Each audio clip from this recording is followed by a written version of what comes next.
832 ভরি সোনার গয়না, মনে রাখবেন গয়না খুব গুরুত্বপূর্ণ। গয়না রাখতে আমরা সাধারণত বাক্স ব্যবহার করি, কারণ বাক্স না ব্যবহার করলে ভেঙে যায়, চাপ খেয়ে যায়, গয়নাটা নষ্ট হয়। তাহলে কত কত বাক্সে তিনি ওই 832 ভরি গয়না ওই দুটো মাত্র লকারে, মানে লকারের সাইজগুলো কল্পনা করুন, ওটুকু দুটো লকারে কিনা 832 ভরি গয়না জায়গা পেয়ে গেল। আর বাংলাদেশের মতো দেশে ইউনূস রাজত্বে সাবেক প্রধানমন্ত্রীকে এমন হাতে নাতে ধরা গেল 832 ভরি গয়না নিয়ে, কিন্তু সেই 832 ভরি গয়নার কোনো ছবি আমরা দেখতে পেলাম না। বাংলাদেশের সাবেক প্রধানমন্ত্রী শেখ হাসিনার ব্যাংকের দুটো লকার থেকে নাকি 832 ভরি সোনার গয়না পাওয়া গেছে। খুব গুরুত্বপূর্ণ এই গয়না শব্দটাও ভাবা, কারণ এই যে সোনার গয়না পাওয়া গেল 832 ভরি, সেটা এমন এক রাতে হঠাৎ করে বাংলাদেশের সংবাদ মাধ্যমে দাবানলের মতো ছড়িয়ে দেওয়া হলো এ খবর, যেদিন ঢাকার প্রাণ কেন্দ্রে করাইল বস্তিতে 5 ঘন্টারও বেশি সময় ধরে দাও দাও করে আগুন জ্বলছে। 19-20টি ফায়ার সার্ভিসের ইউনিট গিয়েও আগুন নেভাতে পারছে না। আর করাইল বস্তিতে বসবাসকারী লাখ লাখ দরিদ্র মানুষের কি উপায় হবে, তাদের বসতির কি উপায় হবে, তাদের জীবন জীবিকার কি উপায় হবে, কত ক্ষয়ক্ষতি হলো ওই করাইল বস্তিতে, আর আগুনটা লাগতে পারলো কি করে, এসব নিয়ে আলোচনা যখন আসলে মুখ্য হবার কথা, সে সময় কিনা সংবাদ মাধ্যমের মূল মনোযোগের কেন্দ্রে চলে এলো শেখ হাসিনার লকারে 832 ভরি সোনার গয়না পাওয়ার এই খবর। এখন প্রশ্ন উঠেছে যে 16 মাস ধরে ইউনূস রাজত্ব চলছে। 2024-এর আগস্টে এসে ইউনূস সরকার ক্ষমতা নেওয়ার পর থেকে মানে কোনোভাবে শেখ হাসিনার কোনো ব্যক্তিগত গোপনীয়তা রক্ষা হয়েছে বা আইনে তিনি যেসব সুরক্ষা পান সেসব রক্ষার কোনো চেষ্টা হয়েছে, তার সম্মান মর্যাদা রক্ষার কোনো চেষ্টা হয়েছে, তার কোনো প্রমাণ বা এমন কোনো অভিযোগ ইউনূসের পরম শত্রুও তুলতে পারবেন না।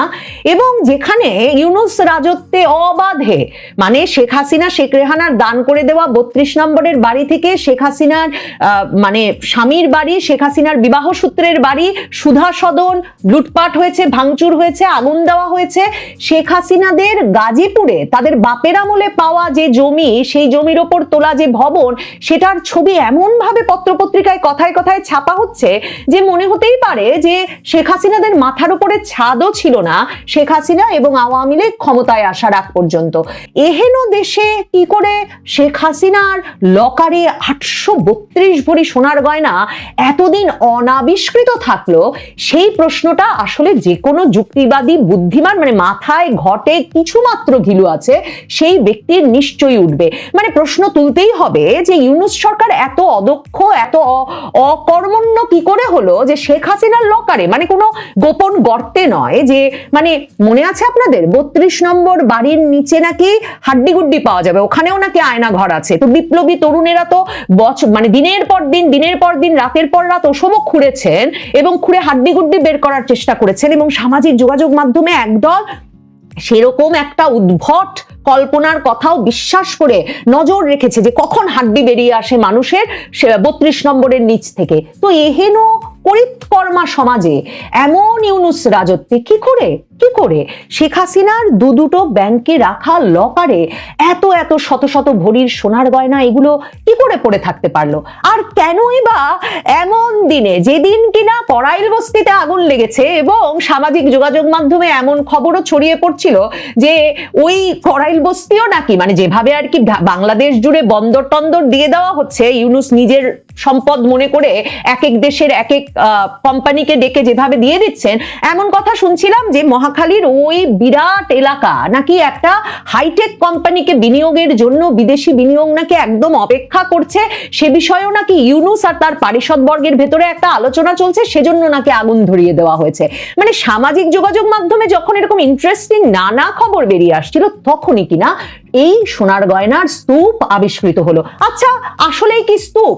ব্যাংকের লকারের বাক্স আমরা যতটুকু চিনি, মানে আমরা সাধারণ মানুষ, প্রধানমন্ত্রীর জন্য তো স্পেশালি নির্মিত কোনো বাক্স থাকতে পারে না, ভল্টের ভেতরে ছোট ছোট বাক্স লকার পাই আমরা এক একজন, যখন আমরা গহনা বা কোনো দামি দলিলপত্র বা কিছু ব্যাংকে ওই নিরাপদ জায়গায় রাখতে চাই, কারণ আমরা সাধারণ মানুষ, আমাদের বাসা বাড়িতে তো এত নিরাপত্তা নাই। সামাজিক যোগাযোগ মাধ্যমে দেখলাম অনেক লোক এমন প্রশ্ন করছেন, খুব খুবই যৌক্তিক প্রশ্ন যে শেখ হাসিনা তো সাধারণ ঘর বাড়িতে থাকতেন না, শেখ হাসিনা থাকতেন বাংলাদেশের সবচেয়ে নিরাপদ বাসভবনটিতে। তাহলে সবচেয়ে নিরাপদ যে স্থাপনায় তিনি থাকতেন সেই স্থাপনায় একটা সিন্দুকের মধ্যে শত শত ভরি সোনার গয়না না রেখে তিনি কেন কেন কেন তিনি ব্যাংকের লকারে আমার আপনার মতো সোনার গয়না রাখতে যাবেন? তো এই প্রশ্ন যদি বাদ দেই, আমার প্রশ্ন যে 832 ভরি সোনার গয়না রাখতে আমরা সাধারণত বাক্স ব্যবহার করি, কারণ বাক্স না ব্যবহার করলে ভেঙে যায়, চাপ খেয়ে যায়, গয়নাটা নষ্ট হয়। তাহলে কত কত বাক্সে তিনি ওই 832 ভরি গয়না ওই দুটো মাত্র লকারে, মানে লকারের সাইজগুলো কল্পনা করুন, ওটুকু দুটো লকারে কিনা 832 ভরি গয়না জায়গা পেয়ে গেল। আর বাংলাদেশের মতো দেশে ইউনূস রাজত্বে সাবেক প্রধানমন্ত্রীকে এমন হাতে নাতে ধরা গেল 832 ভরি গয়না নিয়ে, কিন্তু সেই 832 ভরি গয়নার কোনো ছবি আমরা দেখতে পেলাম না। মানে এরকম একটা মিস আমাদেরকে কেন করানো হবে? মানে শেখ হাসিনার ফোন কনভারসেশন, শেখ হাসিনার মানে গণভবন লুটপাটের ছবি মনে করুন, শেখ হাসিনার প্রাইভেসি, শেখ হাসিনার সম্মান, শেখ হাসিনার কোন রকম আইনি অধিকার সম্মান রক্ষার, এসবই তো কোনো পাত্তা দেওয়া হচ্ছে না। তাহলে রাতের বেলা, এমন একটা দিনে রাতের বেলা যখন করাইল বস্তিতে আগুন জ্বলছে, তখন নাকি ম্যাজিস্ট্রেটের নির্বাহী একজন ম্যাজিস্ট্রেটের উপস্থিতিতে আদালতের অনুমোদন নিয়ে এনবিআর এর গোয়েন্দা সেলের কর্মকর্তাদের উপস্থিতিতে এই দুটো লকার খোলা হলো অগ্রণী ব্যাংকে। অগ্রণী ব্যাংকে ওই দুটো লকার খোলার যে দৃশ্য বা তাদের যাওয়ার দৃশ্য, এই সব কি আমাদের জানানোর কথা ছিল না?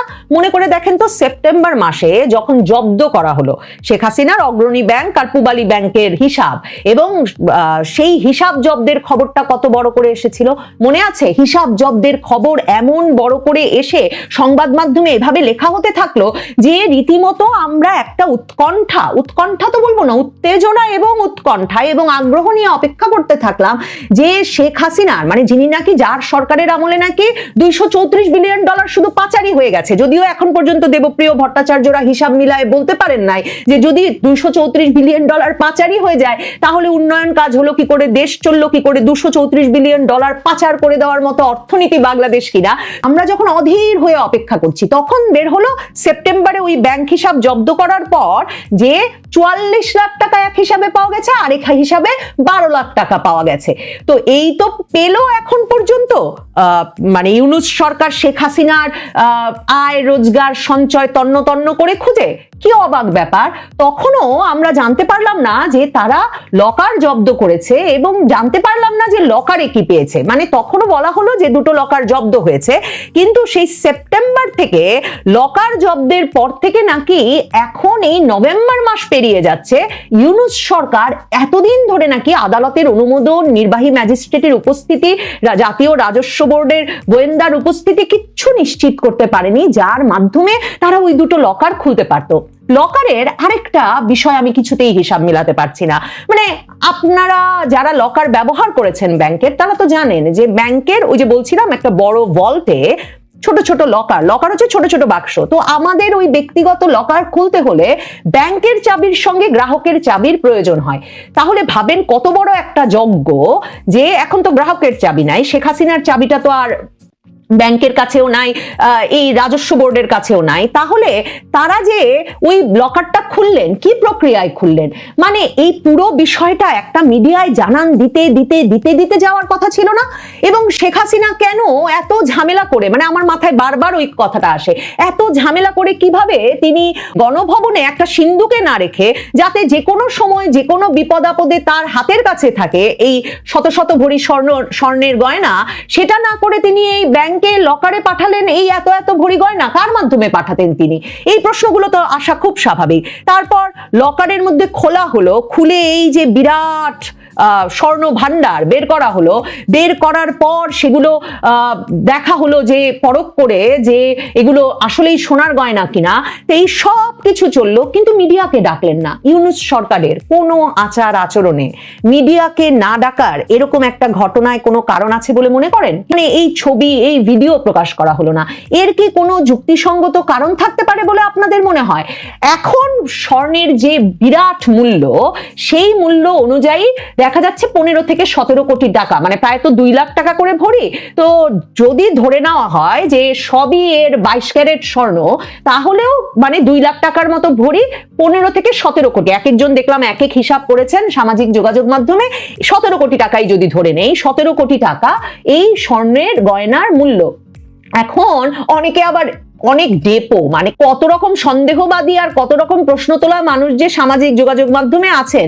একদল প্রশ্ন করছেন যে আরে ইউনূস তো এসে এই 666 কোটি টাকার নিজের কর মওকুফ করে নিয়েছেন, তো তাহলে এই 15-17 কোটি টাকার গয়না নিয়ে এত প্রশ্ন কেন? কিন্তু শেখ হাসিনা সবচেয়ে দারুণ একদম ছক্কা হাতিয়েছেন। তিনি বলছেন কোনো ব্যাংকের লকারে তার কোনো স্বর্ণের গয়না নাই। আমি জানি না তিনি বলেছেন কিনা, মানে সামাজিক যোগাযোগ মাধ্যমে তার নামে ছড়িয়ে পড়েছে যে কথা। তিনি বলছেন সত্যি যদি এই স্বর্ণের গয়না পাওয়া যেয়ে থাকে দুটো লকারে, তাহলে যেন সেটা করাইল বস্তির সব হারিয়েছেন যে মানুষ, নিঃস্ব হতদরিদ্র মানুষের মধ্যে বিলিয়ে দেওয়া হয়।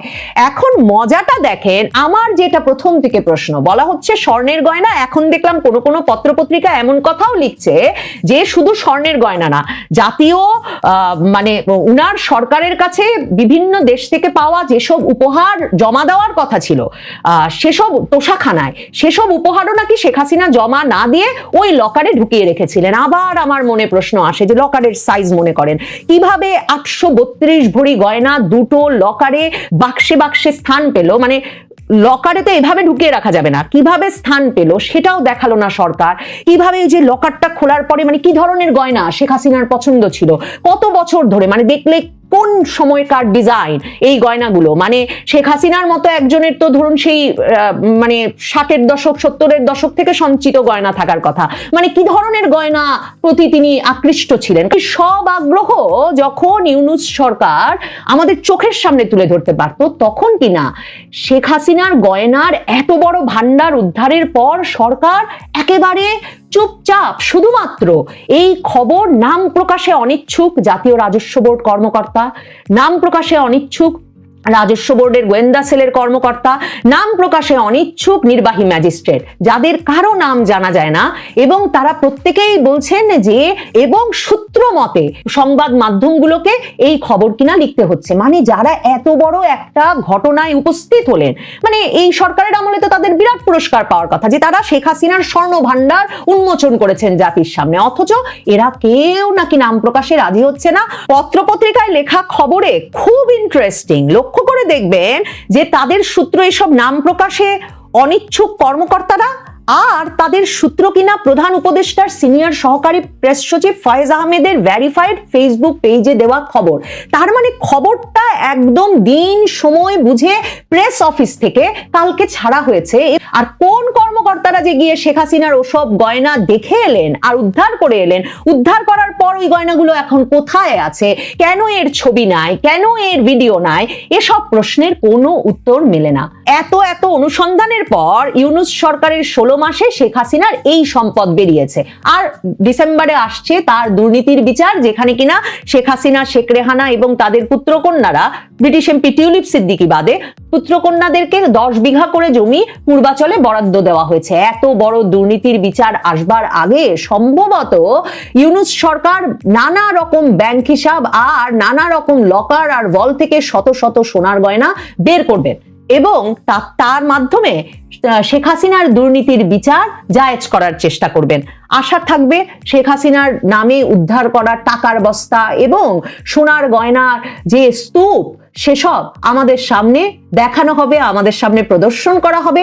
আমরাও দেখতে চাই শেখ হাসিনা কেমন গয়না পছন্দ করতেন।